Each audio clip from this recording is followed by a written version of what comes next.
Okay, so here's a closer look at our tracks.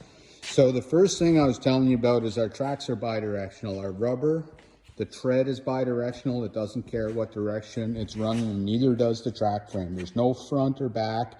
And the reason we do that is so that you can rotate this track without having to take it apart and turn the rubber around. You just simply take this track off the left and put it on the right, and all of a sudden you've just rotated your track. And the reason you might want to do that is if you do a lot of running, you might notice that after a while, the drive lugs will see somewhere on the side that's driven the most, as well as the drive bars and the sprocket, right? So when that happens in most track systems, it's time to either replace the rubber or replace the sprocket. Whereas with ours, you just turn it around once you see that's getting excessive and start driving it the other way. So you take it off the left of the vehicle and put it on the right, okay? So you can see here on our frames, that's our adjustment. There's no adjuster there. I took it out, but you can see our adjuster. These end axles go out. You can see the slotted holes, and that takes up the slack in the track. And then what you do is, if you get to a point where that won't take out all of the slack, then you have the option of raising the tower. Now you can see these holes here where there's misalignment.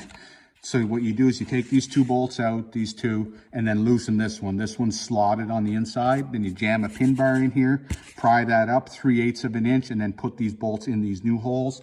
That raises the tower up 3/8 of an inch, and that will take the slack out. After, if that happens a second time, it's time for new rubber. This rubber is durable. Look at it, like it's about an inch thick of casing and another inch pretty close of lug. These are farm tractor tracks. Like they're big durable chunks of rubber. You can see we also have the tractor tread version right there, but we got these made at the factory. They built as a special mold with that more of a tire tread to be a little bit more friendly, and also to make the bidirectional feature happen. To make these things really super beefy and super simple, we just use a simple F208 flange bearing, industrial bearing. But what we do differently is we take this inside seal out, and this bearing, basically, if you pull that seal out, you'd see there's only maybe a tablespoon of grease, and I think I'm being generous in there. So what we do is we take that seal out, and then we bolt them on back to back, and then all of a sudden, those two bearings that are in there share this entire cavity. So we go from a tablespoon of grease to about half a tube per bearing assembly. And these things, I'll have to look in the book again, but the last time I remember doing the math on this, I think these bearings were rated at like a couple ton of force each. So in theory, this entire axle assembly was like, I think it was like 16 or 18,000 pounds is what its potential load bearing capacity would be. Obviously, you know, the system's not going to stand up to, you know, 4 times that or even maybe 1 times that, but that just gives you an idea of what the durability should be. And these things are cheap. Like, you're not going to spend hundreds of dollars per bearing if you ever have to replace them. And if you do have to replace them, self-aligning bearing, you keep the case, you pop the bearing out, you put a new one in, not a big deal. And another feature of this setup is because we have 4 bearings on a common shaft. So with anything else that has wheels, obviously, like a trailer, if you lose one bearing, you lose the wheel. There's no getting away from that. But the way we have it set up, we have a common shaft that goes all the way through from one side to the other. And because each one of these bearings are self-aligning and individually supported, if you lose this bearing or you lose this bearing, no big deal. You've still got 3 more bearings supporting that axle and holding it straight and true until you get home. So it's, you know, if you lose that bearing, you might lose some ball bearings, it might make noise and squeal, but it's most likely not going to stop you from getting home. And then the next part would be our hubs. Obviously, I make these hubs in-house here, but they're based off of General Motors 14-bolt rear axles. So every Chevrolet with a 3/4 ton or 1 ton single wheel from like the early 70s up till the, you know, sometime in the 2000s, use the same bearings as what's in that hub, which is, you know, these right here. So, you know, if you do pile up a bearing, heaven forbid, pretty well any auto parts store, if they don't have them on the shelf, can get them. They're nothing special. They're just normal, common parts. So, and then the shaft, another feature about this, I'll come back to it here, is this is nothing special either. This is 1.5 inch precision ground bar. Every machine shop on the planet has access to this bar. If they don't have it on the shelf, they can get it in a day or two. It comes already sized. All you would have to do, let's assume that, let's say you bugger up one of these axles. I don't know how you do it. Maybe you took it apart and you fucked up a thread. Not a big deal. Take it to the machine shop. They put new threads on a new bar for you, and it's already the exact size to fit inside that bearing, right? You don't have to worry about going to the machine shop and the guy, you know, was out late the night before, or the apprentice is making it and all of a sudden that shaft is 3 thousandths too big and you're beating it on with a hammer. That's never going to happen, because that stuff comes perfectly to size every time and it's readily available. That's one of the reasons why we do it. And then and you want to look at our wheels. Now, one of the things you're going to notice about our tracks is we don't have a ramp angle, right? Obviously, as I was saying before, our tracks are bi-directional. They don't care which direction they go. That's one of the reasons we don't have a ramp angle. The second reason we don't have a ramp angle is we don't want you crawling over things. If these tracks won't climb over something, you shouldn't be climbing over it. That's the general rule of tracks.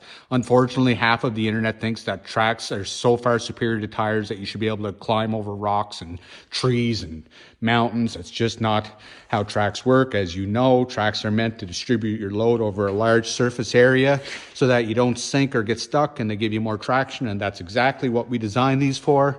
So we don't have a ramp angle, but our wheels are super durable, 12-inch, 12-inch diameter wheel. So one of the reasons that we use such a large wheel is, as you know, at speed, a 4-inch wheel compared to a 12-inch wheel spins 3 times as fast. The slower you turn that wheel, the less heat you build up, not only in the wheel where it contacts the rubber, but in the bearings, in the grease. Everything turns slower, lasts longer. Which brings me to my next point, and that would be the suspension or lack thereof. So we don't build a suspended track. I'm not interested in building a suspended track. What I want to do is build you a track that's simple and durable. I want to build you a track that when you leave in the morning, you're reasonably confident that you're going to get home at night. Now, this might mean that you might spill your coffee if it's left in the cup holder, but at the end of the day, that's less moving parts. Less moving parts means less potential for failure.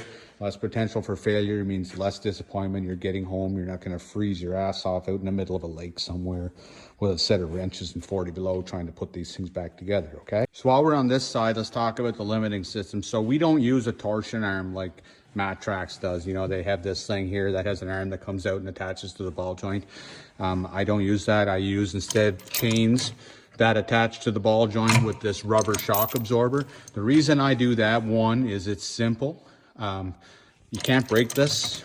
You know, that's, I think, 20,000 pounds rated, right? Grade 73/8 chain. I have to look in the book to see what that's rated, but you'll bend that track frame before you break any of this. But one of the reasons I like this setup over torsion arm, you put that system together, you preload that torsion, whether you want it to be nose light or nose heavy, and it always is that way. I don't like to restrict the range of motion of tracks. I find tracks work so much better when they can freely climb over things and freely come down, up and down, up and down. The only time that becomes an issue is when that range of travel is excessive, right? Or if you're pulling really, really heavy stuff, this track will try to drive out from under the vehicle if it can't pull the vehicle along, right?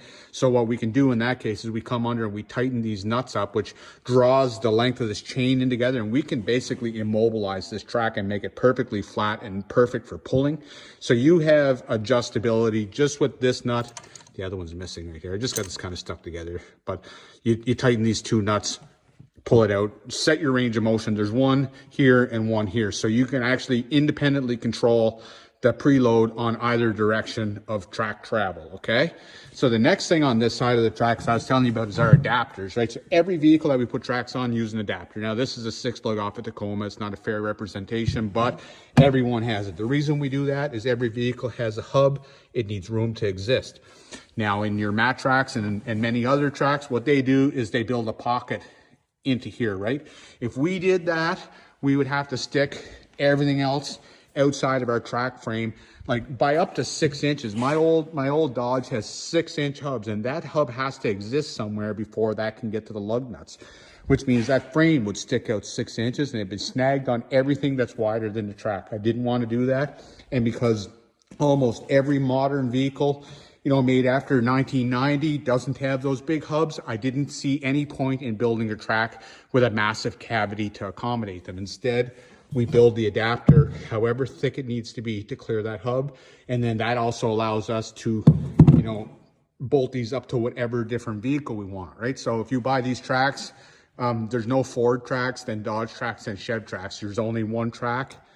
There's a Ford adapter, a Dodge adapter, and a Chev adapter. So you can swap them around between vehicles if you want. So I got my measuring tape here. So if you look, we're looking at right about 16 inches wide. At the axle center line, we are 25 inches. Okay, overall, we're 35 inches. Our sprocket diameter is 17.5 inches. This entire unit weighs 625 pounds, not including the weight of the adapter, which could be 30 or 40 pounds depending on, no, not 30, 15 or 20 pounds depending on the vehicle. Yeah, so that's the specs.